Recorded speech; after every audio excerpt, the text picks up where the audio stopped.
Well, the American left has celebrated Venezuela's socialist economic model for a long time and called for its imitation elsewhere.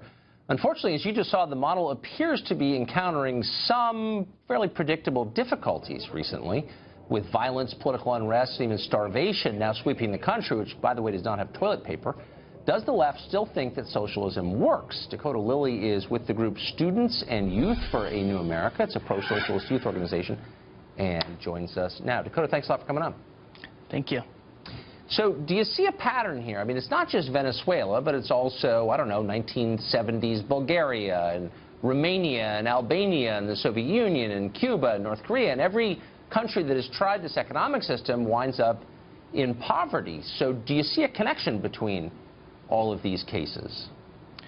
Well, Tucker, what I think is extremely important is we need to acknowledge that what Venezuela is currently facing right now is terrorism at the hands of the opposition. The opposition has bombed schools, they've bombed buses, they've taken wiring and strung it across roads to behead cops on motorcycles. These aren't choir boys, these are violent extremists hell-bent on taking away the progress Venezuela has made over the past few years. So who's got the guns in Venezuela? Private gun ownership is obviously illegal in Venezuela, and so the overwhelming majority of firearms are in the hands of the government. So how can the opposition to the government be the ones perpetrating the violence?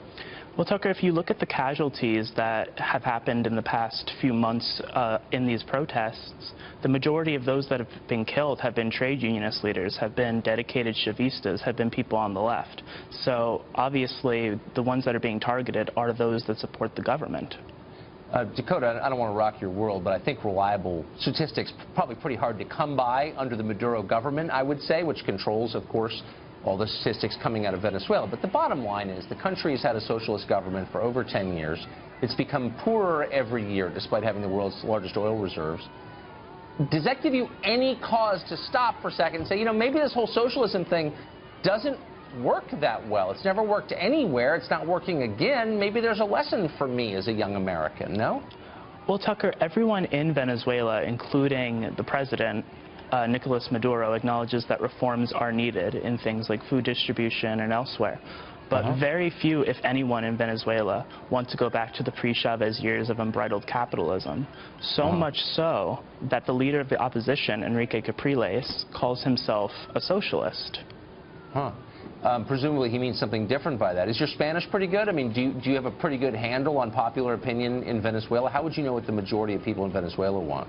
Well, I mean, all you have to do is look at the astounding amount of elections that have been held over the past few years, ever since the early 2000s when Chavez came in.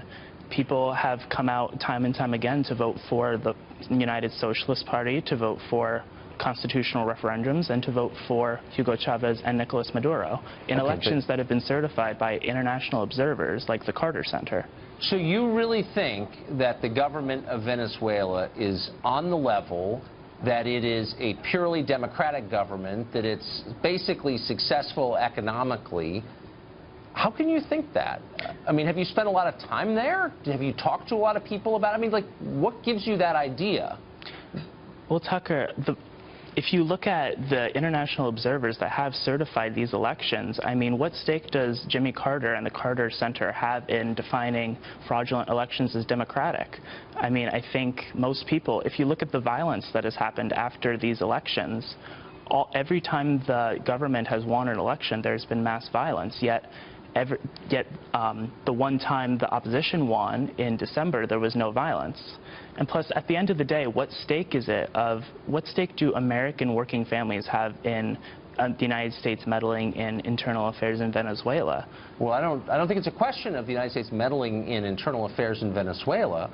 It's just that it's a total disaster. Like, they don't have toilet paper in parts of the country. People are starving in what was pretty recently in my lifetime. I visited it as a kid. A rich country, a country making progress towards first world status, and now it's a disaster with one of the highest crime rates in the world. Like, the Chavez and Maduro people did that. Why not just say that out loud? Why make excuses for them? Well, again, like I said, everyone in the government acknowledges that things like crime are too high and reforms are needed. That was something that was mentioned by Chavez before he died and is still mentioned by Nicolas Maduro.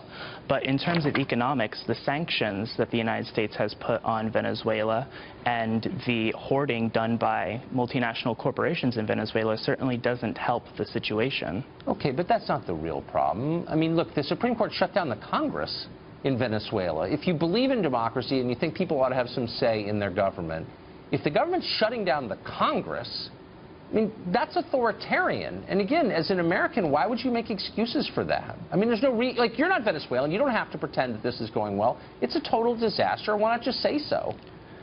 Well, Tucker, I mean, if you look at the accusations that were leveled against the National Assembly, they were legitimate accusations. People believed that certain members of the National Assembly had been illegally inaugurated, and that's why the Supreme Court struck it down, which was then rescinded just a few days later. So, I mean, it's Look, not like there aren't checks and balances. You're so young. It's not like there's not a process. It's just, you know, people, I guess, in college believe anything, but it just seems like, of all the things that we debate, whether or not Venezuela is a success does seem to have moved into the beyond debate category. It's like a total disaster. So, you know, I don't know. If you don't see that, I'm probably not going to convince you on this show. But thanks for joining us, Dakota. I appreciate it. Thank you.